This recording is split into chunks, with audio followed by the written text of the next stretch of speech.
और अब असली धर्मात्मा हो गए। अभी धर्म की अवहेलना नहीं चल सकती जनाब, अब उसको खोपड़ी पर लेकर चलना चाहिए। धर्म को आपको अपने साथ लेना पड़ेगा। अगर आपने जहां भी धर्म आपने छोड़ा, वाइब्रेशन बंद, सीधा हिसाब किताब लगता है। जरा सी उसका अपमान कर दिया, वाइब्रेशन बंद। छोटी छोटी चीजों में आप देखेंगे वाइब्रेशन बंद। जैसे आज हमारे यहाँ हमारा वो टाइपिस्ट है, वो कह रहा माता जी आपका टेप नहीं चल रहा। मैंने कहा जरा दिखाओ तो क्या बात। तो देखा कि जहां से वो मैं बोल रही थी ना, वहां पर एक कल थी, वो ऑफ थी। मैंने कहा बेटे ये ऑफ है, इसको जरा ऑन कर दो, अभी चल जाए। उसने कहा देखिए कितना बारीक यहाँ पे एडजस्टमेंट है। मैंने कहा ऐसे ह्यूमन बीइंग्स में सारे एडजस्टमेंट है, कोई सा भी एडजस्टमेंट बंद हो गया, वाइब्रेशन बंद। इसका जजमेंट है वाइब्रेशन। कौन सदगुरु है और कौन गुरु घंटाल, दो ही जात होती। गुरुओं में दो जात होती, एक तो सदगुरु होते या गुरु घंटाल, बीच में कुछ नहीं, बीच में कोई चीज नहीं थी। जिसको सर्टिफिकेट भगवान ने दिया है, जिसके हाथ में वाइब्रेशन आ रहे हैं, जो पार है और जिसने इस ज्ञान को जाना है, वो धर्म सिखा सकता है। बाकी को कोई अधिकार नहीं कि गुरु बन के बैठे। मेरे सामने तो यूं होते हैं सब गुरु लोग, फिर क्यों होते हैं? जिसके पास में धर्म है और जिसको परमात्मा ने अपॉइंट किया है, वही इंसान संसार में धर्म सिखा सकता है। और बाकी जितने सिखाते हैं वो गुरु घंटाल है। उसमें से कुछ राक्षस है, महाराक्षस है, कोई अति दुष्ट है, कोई साधारण है। आप चाहे इलेक्शन में झूठ बोल करके इलेक्शन की सीट ले लीजिए, उसकी पनिशमेंट इतनी नहीं होती। ज्यादा से ज्यादा आप पे फाइन हो जाएगा, नहीं तो आप जेल चले जाएंगे। ज्यादा से ज्यादा आपको फांसी हो सकती है। लेकिन धर्म के मामले में जिसने भी इस तरह के धंधे करे हुए, उसके लिए बहुत बड़ी सजा मिल सकती। उसके लिए पाताल लोक से लेकर के 7 पद तक इतनी भयंकर योनियां बनाई गई कि इन लोग को बच के रहना चाहिए।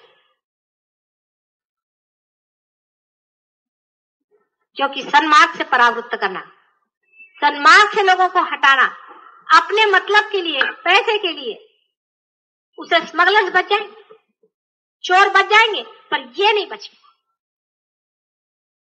सिर्फ अपने अहंकार के लिए, अपने नाम के लिए, पैसा कमाने के लिए या किसी गंदी तृष्णा के लिए, ये अगर धार्मिक बन करके और गुरु बने हुए हैं तो इनको कड़ी सी कड़ी सजा मिलने वाली। इसलिए आप भी उनके साथ में सहभागी मत हुए, उनसे दूर भागे। वो तो खुद जाएंगे, अपने साथ आपको भी घसीट ले जाएंगे। असल नकल की पहचान नहीं थी तब तक ठीक था, लेकिन अब असल नकल की पहचान आ गई है। वाइब्रेशन से आप जानिए, इस पे शंका करने की कोई बात नहीं। उसी तरह से जब वाइब्रेशन आपने पा ली, जब इसको आपने जान लिया, जब आपके अंदर परमात्मा ने ये वरदान दे दिया है, उस वक्त किसी भी तरह से काया वाचा मन से इसका अपमान करना भी एक महाघोर पाप है। क्योंकि मुफ्त में मिल गया है, इसलिए उसकी अवहेलना मत। बहुत बड़ा धर्म है, बड़ी मुश्किल से आदिशक्ति ने तुम्हें सजाया है, इस दशा में लाया और तुम्हारे अपना प्यार उड़ेल दिया। अब उसका अपमान तो पिता को बिल्कुल सहन नहीं होने वाला। और उसके साथ छलना मत करो, क्योंकि ये माया है। माया में आदमी के समझ में आएगी नहीं बात, क्योंकि इतने आसानी से पाया है कि उसका आपको धन का मालूम ही नहीं कि उसका मूल्य क्या है, कितनी बड़ी चीज आपने पाई। सहज में ही इतना बड़ा धन मिल गया है, इसलिए उसकी अवहेलना आप करते हैं। लेकिन आपको पता होना चाहिए इसकी कीमत आप आंख ले, पहले इसको जान ले, चीज क्या पाई, इसके गांभीर्य को समझ ले। इसे खेल नहीं कर सकते, इसे खिलवाड़ आप नहीं कर सकते, इसे पॉलिटिक्स आप कर नहीं सकते, इसे 420 आप कर नहीं सकते। अगर किया है, मेरे मन में तो किसी के प्रति कभी भी आज तक भी कोई भी दुर्भावना नहीं आई, और ना शक्ति के उसमें बस टिकता ही नहीं। लेकिन एक शक्ति बहुत बड़ी आपसे ऊपर बैठी, सब चीज खेल को देख रही, और उससे बच के रहिए आप। बार बार मैं कहती, ये महान धर्म की चीज। अब आपको वाइब्रेशन आने के बाद में आप शराब पीते, बहुत बड़ा पाप है आपके लिए। मैंने पहले कहा कि अपने चेतना का अपमान नहीं कर सकते। अपना ही अपमान है, क्योंकि आपके अंदर शक्ति का दीप जला हुआ है, उसके अंदर धर्म का आपको तेल जलाना चाहिए। धर्म का मतलब मेरा वो नहीं है पाखंड, धर्म का मतलब मेरा धारणा है।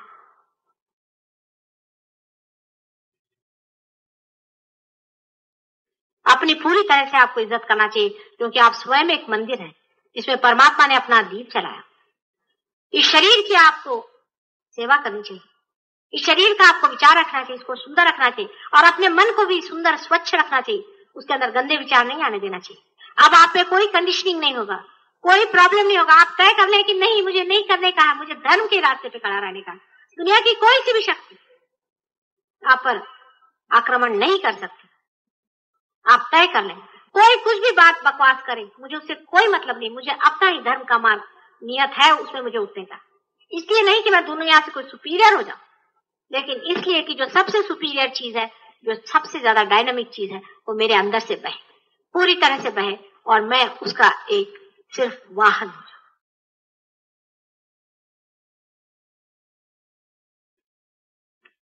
मनुष्य महामूर्ख भी है, अत्यंत मूर्ख है। उसकी मूर्खता देख देख करके समझ में नहीं आता कि ये लोग पढ़े लिखे होकर के, बड़े बड़े पदों पर होकर के, बड़े बड़े मुद्दों पर रह करके भी, और इतने पैसे वाले होकर के सोचते हैं कि हमने बड़ा सक्सेस पा लिया, लेकिन इतने महामूर्ख है कि इनकी बुद्धि त्याग, इनके पास सुबुद्धि नहीं है। ये सोच नहीं सकते कि किस चीज पर अपने को अटका रखा हुआ, इसका कोई तौल नहीं है। उनके लिए ज्यादा महत्वपूर्ण है, अभी अगर एक सिनेमा एक्ट्रेस आ जाए तो सब दौड़ जाए। अभी एक प्रोग्राम में मुझे बुलाया था, वहां कुछ सिनेमा एक्टर भी आके सबके सब चक्र पकड़े हुए उन लोग, उनके बीच में मुझे बिठा, मैं देखने लगी कि सब लोग उन्हीं को देखने को दौड़ रहे हैं। सबकी लालसा है, वो सिनेमा एक्ट्रेस ने क्या रखा, अधर्म, महाअधर्म। उस अधर्म को देखने क्यों दौड़ रहे हैं? क्यों मनुष्य उधर इतना लालायित दौड़ रहा है? किस लिए उसे पकड़ना चाहता है? उसे क्या मिलने वाला है?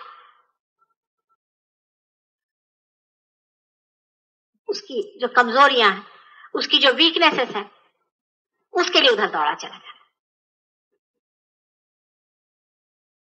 इसलिए आपको पता होना चाहिए कि ये जो चैतन्य की लहरियां हैं, इसकी बेसिस है धर्म, इसका बेसिस धर्म है। आप झूठ बोले, मक्कारी करें,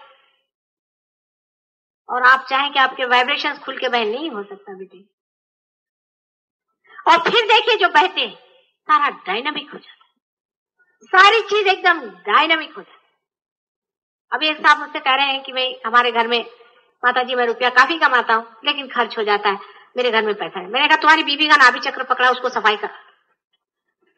अब अगर अकलमंद होगा तो सोचेगा माता जी मेरे भले के लिए कह रहे हैं। एक बेवकूफ होगा वो कहा मेरे बीबी का कभी नाभि चक्र नहीं पकड़ा, फिर उसको मैं बात क्या करूं? आखिर ये कहने में मुझे क्या लाभ होने वाला? मैं जो कह रही हूँ किस लिए कह रही हूँ, कि इससे तुम्हारा कल्याण ही हो, तुम्हारा मंगल हो, तुम्हारा भला हो, इसीलिए कह रही हूँ। आप लोगों में यहाँ पर बहुत से ऐसे लोग हैं जिन्होंने काफी कुछ पा लिया है, काफी कुछ उतर गए और काफी अंदर गहन हो गए, और ऐसे ही आप बढ़ते रहिए। अभी 1-2 महीना मैं यहाँ पर हूँ, बाद में चली जाऊंगी, कोई बात नहीं। सृजन बहुत हो गया है, बहुत से लोगों ने पा लिया, लेकिन उसमें आपको ये पता होना चाहिए कि चौथा आयाम, 4th डायमेंशन की बात है। 3 आयाम की बात नहीं कि मेरे पति की नौकरी नहीं लगती, उसको जरा नौकरी दिलवा दीजिए माता जी, मेरे भाई का फलाना ये हो गया, ससुर के लकवा मार गया, उसको ठीक कर दीजिए माता जी। ये सब 3 डायमेंशन की बात है। आपको जो पाने का है वो अपना कल्याण और अपना मंगल, उसको ही सोचो, किसी और की बात इस मामले में मत सोचो। सिर्फ देने के समय औरों को सोचिए और लेने के समय अपने ही को सोचो। होंगे अपने बैठे रहे होंगे। एक साहब और है, उनसे मैंने पूछा कि आपकी बीबी की नाभि आपने कैसे ठीक करी? कहले मैं सुबह रोज उसको जूते मारता हूँ। तो कोई सोचेगा कि माता जी ने क्या कहा कि उसको पकड़ के जूते मार, नहीं, उसका नाम लिख के उसको जूते मारते, उधर उसकी नाभि छूट गई, इसकी हालत ठीक हो गई। पर अभी पूरी नहीं छूटी। मैंने कहा क्यों? बीबी से कहो तुम भी जूता मारो तब छूटेगी। जब उसने खुद अपने को जूता मारना शुरू कर दिया उसकी नाभि छूट गया। पर बीबी पहले मानती नहीं थी, वो अपने को बहुत अक्लमंद समझ। नुकसान उन्हीं का था, घर वालों का था, सबका था, लेकिन जिद में कि मैं अपने को जूता ही नहीं मारूंगी, तो अपने को बहुत बड़ा समझ।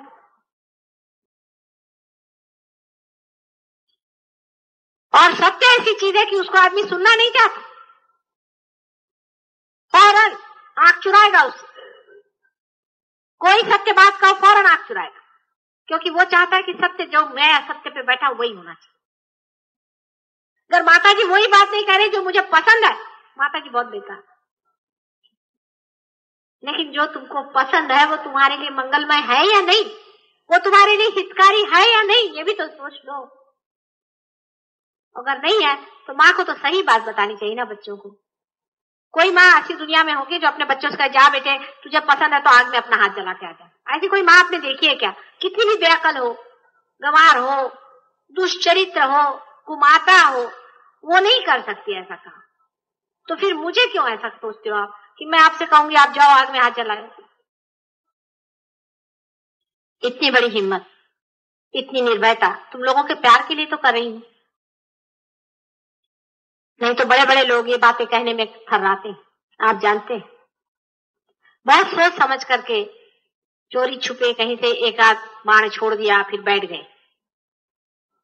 खुलेआम इस तरह से कोई बात नहीं कर पाता। तुम लोगों की हिम्मत लेकर के ही मैं बात कर रही हूं।